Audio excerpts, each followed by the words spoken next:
When you think of Kansai, what comes to mind? Do you think of Kyoto's spectacular temples, all the mouth-watering food in Osaka, or maybe Kobe's world-famous beef? Well, what if I told you there's more to this region than just these popular tourist spots? Today, I'm going to show you how to uncover the best hidden gems in this region and have a unique Japan experience, all at a bargain price. Now, you might be wondering, what's Kansai? And that's a good question. Kansai is made up of 7 smaller sections of Japan called prefectures. Kansai includes Kyoto, Osaka and Hyogo, that's the one with Kobe, as well as the more rural Wakayama, Mie, Shiga and Nara. That already takes in more than enough incredible spots for us to uncover. But wait, because there's more. The wide in the name of the pass is there for a reason. The travel zone goes beyond the edge of Kansai to cover destinations in Fukui, Tottori, Okayama and even Kagawa prefecture. This opens up a plethora of extra destinations, so many that you might find it difficult to choose where to go. My personal favourites are Japan's desert,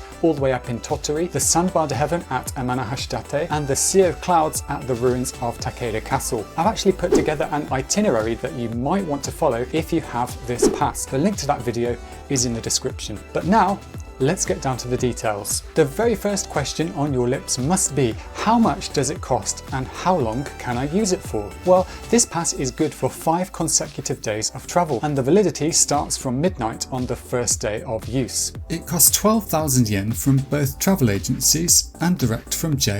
I don't actually think there's any good reason to buy it from JR, but we'll get into why that is later in the video. The next question you probably have is, what trains can you use? And that's an easy one. Basically, you can use any train run by Japan Railways, or JR, within the area covered by the pass. That takes care of all your Shinkansen, all your long distance limited expresses, as well as the slower urban trains. And when I say Shinkansen, this includes all of them. Yes, you can use the Nozomi and Mizuho services with this pass. But that's not all. You also get unlimited use of several private railways. On top of this, JR has thrown in a couple of their buses, but there's also an amazing hidden extra, which is free bicycle rental, available at quite a few places, including Nara, Okayama and Kobe. This is a great way to explore at your own pace, and most of the rental shops close fairly late in the evening too, so you don't have to worry about getting back on time. The pass also gets you various discounts and free gifts at selected attractions, so be sure to check out the list of what's on offer. Just like with Christmas,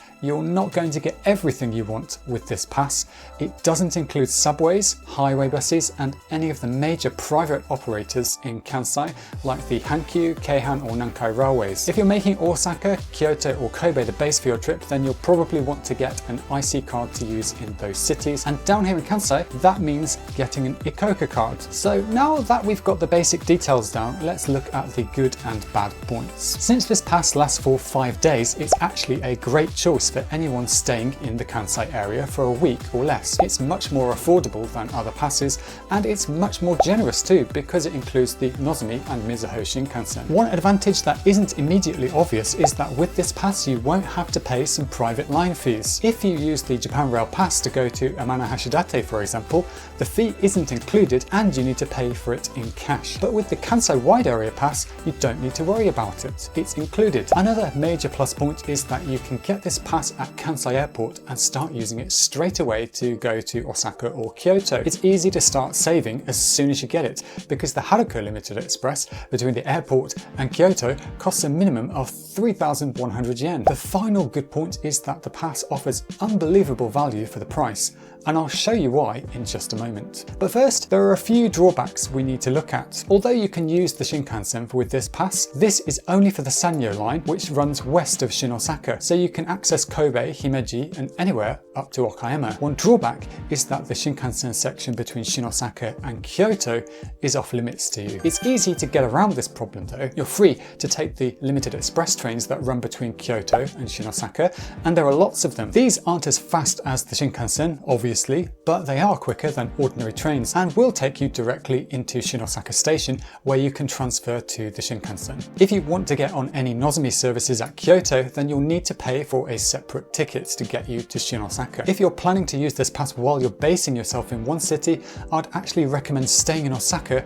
to avoid this very problem. Now, if you're getting value out of this video so far, let me know by giving it a thumbs up.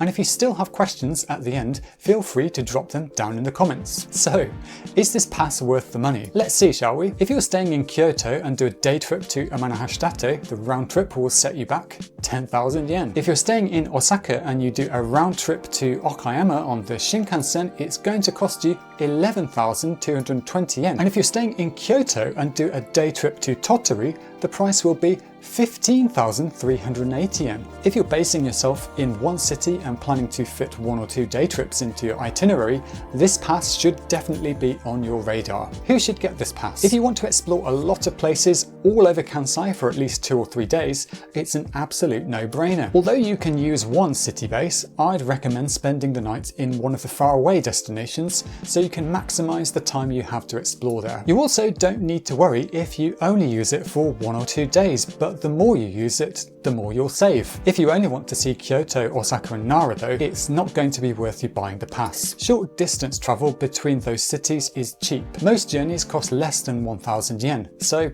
don't get this pass, just get an Ikoka card. So, how do you use this pass? Well, it's a card ticket. You need to insert it into the ticket gates to get through. It's not a plastic contactless card like Ikoka or Suica, so be careful not to wash it or otherwise ruin it. When it comes to buying this pass, you've got 2 options.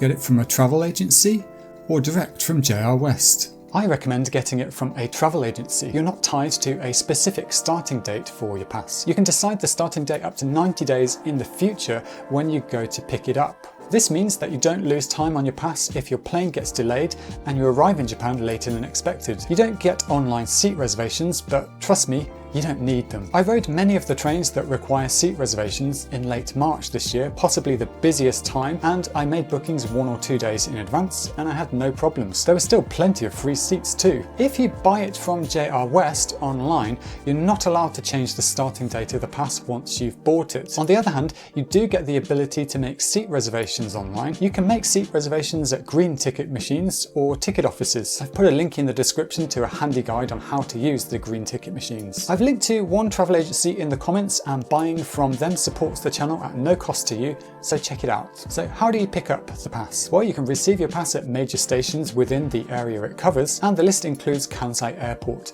Bring along your passport and QR code or barcode, and if you bought from JR West online, bring your confirmation code and the credit card you used for the purchase. Some of the bigger stations have digital redemption machines that can scan your passport, and you can sometimes get your pass that way. If you're collecting it from one of the major stations, you might need to wait in line for a while as they get pretty overwhelmed at times, especially at Kansai Airport. And before you arrive, get yourself ready with this video here. See ya!